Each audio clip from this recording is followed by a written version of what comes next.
may recall that the Bumper Fun grimoire reputedly contains the one original joke left in the universe, but they are all mere pamphlets when compared with the Octavo, which the creator of the universe reputedly left behind, with characteristic absent-mindedness, shortly after completing his major work. The 8 spells imprisoned in its pages led a secret and complex life of their own, and it was generally believed that Golder's brow furrowed as he stared into the troubled room. Of course, there were only 7 spells now. Some young idiot of a student wizard had stolen a look at the book one day, and one of the spells had escaped and lodged in his mind. No one had ever managed to get to the bottom of how it had happened. What was his name now? Winswand? Octarine and purple sparks glittered on the spine of the book. A thin curl of smoke was beginning to rise from the lectern, and the heavy metal clasps that held the book shut were definitely beginning to look strained. "Why are the spells so restless?" said one of the younger wizards. Golder shrugged. He couldn't show it, of course, but he was beginning to be really worried. As a skilled 8th-level wizard, he could see the half-imaginary shapes that appeared momentarily in the vibrating air, wheedling and beckoning. In much the same way that gnats appear before a thunderstorm, really heavy build-ups of magic always attracted things from the chaotic dungeon dimensions. Nasty things, all misplaced organs and spittle, forever searching for any gap through which they might sidle into the world of men. They won't be described, since even the pretty ones looked like the offspring of an octopus and a bicycle. It is well known that things from undesirable universes are always seeking an entrance into this one, which is the psychic equivalent of handy for the buses and closer to the shops. This had to be stopped. "I shall need a volunteer," he said firmly. There was a sudden silence. The only sound came from behind the door. It was the nasty little noise of metal parting under stress.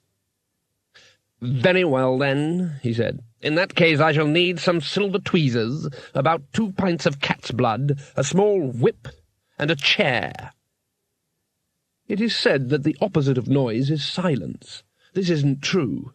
Silence is only the absence of noise. Silence would have been a terrible din compared to the sudden, soft implosion of noiselessness that hit the wizards with the force of an exploding dandelion clock. A thick column of spitting light sprang up from the book, hit the ceiling in a splash of flame, and disappeared. Golder stared up at the hole, ignoring the smouldering patches in his beard. He pointed dramatically. "To the upper cellars!" he cried, and bounded up the stone stairs. Slippers flapping and nightshirts billowing, the other wizards followed him, falling over one another in their eagerness to be last.